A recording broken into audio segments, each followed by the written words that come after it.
होय, मी जाणतो तू चिंतित आहेस. तुला मार्ग सापडत नाही ना, म्हणूनच सांगतो, अशा वेळेस ठाम राहा आणि जे सांगतोय आत्ता ते शांत चित्ताने ऐक.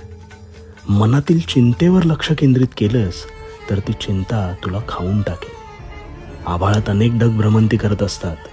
त्यातला प्रत्येक ढग आपण मोजायचा नसतो. जे तुला करायला आवडतंय ना, त्यावर लक्ष दे. त्यात स्वतःला गुंतवून घे. ही चिंता हळूहळू कधी दूर होईल हे तुझं तुला देखील कळणार नाही. जीवनात कधी दुःख आलं तर ते आपले दुःख आणि वेदना जगाला सांगत फिरण्यापेक्षा आपल्या घरातील जवळच्या व्यक्तीला सांग, जेणेकरून त्या दुःखाचा बाजार मांडला जाणार नाही. आणि भिवू नकोस, मी तुझ्या पाठीशी आहे.